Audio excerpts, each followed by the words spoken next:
Hello दोस्तों, स्वागत है आप सभी का हमारे YouTube channel Gurukul the knowledge hub में।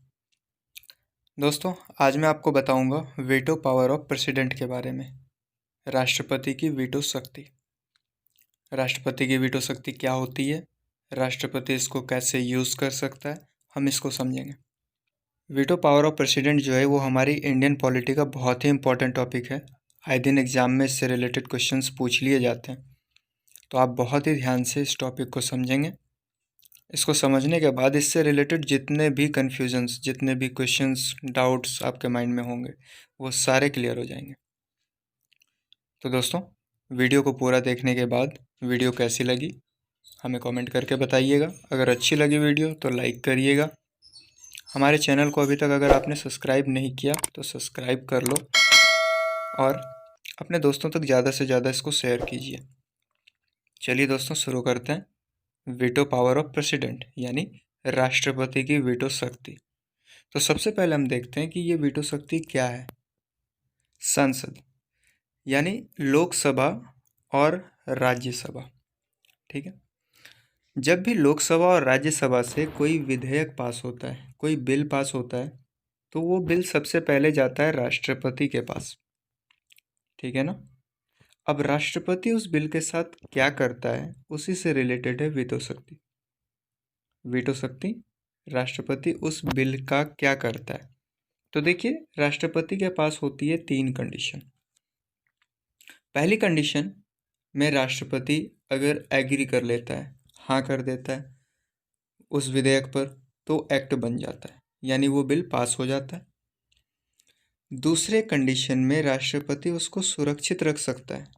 अब देखिए दोस्तों, सुरक्षित रखने का मतलब आप ये समझिए कि उसको एक तरह से मना कर दिया गया, ठीक है ना। सुरक्षित रखने का मतलब उसको रख लिया गया। अब वो विधेयक, वो बिल दोबारा से कब राष्ट्रपति उस पर अपना फैसला देगा, उसका कोई टाइम लिमिट नहीं होता। और तीसरी कंडीशन है पुनर्विचार के लिए संसद में वापस भेजना। अगर राष्ट्रपति को लगता है कि उस विधेयक में, बिल में कोई संशोधन होना है, कुछ सुधार होना है, तो उसे वो वापस संसद में भेजता है। और इसमें कंडीशन ये होती है कि बाद में एक्ट बन सकता है। तो यही 3 इसकी वीटो शक्ति है राष्ट्रपति की। इसके बारे में हम पढ़ेंगे। तो देखिए दोस्तों, पहली जो वीटो शक्ति है, वीटो पावर है इसकी, वो है एब्सोल्यूट वीटो, ठीक है। एब्सोल्यूट वीटो को हम देखते हैं। एब्सोल्यूट वीटो में राष्ट्रपति जो है किसी भी विधेयक पर अगर अपनी सहमति नहीं देता है, बिल्कुल मना कर देता है, तो ये है एब्सोल्यूट वीटो। एब्सोल्यूट वीटो का यूज़ करके राष्ट्रपति किसी भी बिल को डायरेक्ट मना कर सकता है, ठीक है ना। इससे क्या होगा, विधेयक खत्म हो जाएगा, एक्ट नहीं बनेगा, जो भी बिल होगा वहीं पे डिसमिस, खत्म। दूसरी कंडीशन है पॉकेट वीटो। अब देखिए दोस्तों, पॉकेट वीटो क्या होता है। पॉकेट वीटो में राष्ट्रपति विधेयक पर अपनी कोई प्रतिक्रिया नहीं देता, ठीक है। कोई प्रतिक्रिया नहीं देने का मतलब ना तो उस बिल को वो हाँ करता है और ना ही उसको मना करता है, उसे बीच में ही रोक दिया जाता है। और ये जो रोकना होता है ना, कोई प्रतिक्रिया नहीं देता है और इसकी टाइम लिमिट नहीं होती, इसका मतलब अनिश्चित काल के लिए उस विधेयक को, ये वर्ड दोस्तों याद रखना, ये विधेयक है, ओके। तो अनिश्चित काल के लिए उस विधेयक को टाल दिया जाता है, मतलब दोबारा कब समय आएगा उसका कोई ठीक नहीं है, ठीक है। इसीलिए पॉकेट वीटो से आप इसको याद रख सकते हो कि राष्ट्रपति ने उस बिल को अपनी पॉकेट में डाला, दोबारा कब निकलेगा कोई गारंटी नहीं उसकी। अब इससे रिलेटेड बहुत ही इंपॉर्टेंट क्वेश्चन पूछा जाता है कि सबसे पहले इसका प्रयोग किसने किया था, कब किया था और कौन से विधेयक में किया था। तो दोस्तों, इसका आंसर है, पहली बार जो है इसका प्रयोग ज्ञानी जैल सिंह ने 1986 में किया था और विधेयक था हमारा भारतीय डाक संशोधन विधेयक, ठीक है। अब हम आते हैं राष्ट्रपति की थर्ड वीटो पावर पे। तो थर्ड वीटो है इसकी सस्पेंसिव वीटो। इसमें क्या होता है, सस्पेंसिव वीटो में क्या होता है, किसी विधेयक पे, अगर किसी बिल पे राष्ट्रपति को लगता है कि अगर उस बिल में संशोधन होना है, ठीक है ना, कुछ सुधार होना है, तो वो वापस संसद में उसे भेजता है। तो किसी विधेयक को पुनर्विचार के लिए संसद में भेज दिया जाता है, ठीक है ना। और ये शक्ति राष्ट्रपति को कौन से आर्टिकल से दी जाती है, ये भी आपको याद रखना है कि ये जो पावर है राष्ट्रपति को मिलती है आर्टिकल 111, ठीक है, यानी अनुच्छेद 111 से राष्ट्रपति को ये शक्ति मिलती है कि वो किसी विधेयक को पुनर्विचार के लिए भेज दिया जाता है। इसमें भी दोस्तों बात आती है, दो विधेयक को ये पुनर्विचार के लिए नहीं भेज सकता। ध्यान से सुनिएगा, दो विधेयक, धन विधेयक है और संविधान संशोधन का अगर विधेयक है, अगर कोई बिल है तो उसे ये पुनर्विचार के लिए नहीं भेज सकता। या तो उसे तुरंत एक्सेप्ट करना होगा या फिर रिजेक्ट करना होगा, या तो हामी भरनी होगी, एक्ट बनाना होगा, या फिर मना करना होगा। ठीक है, ये आपको याद रखना है।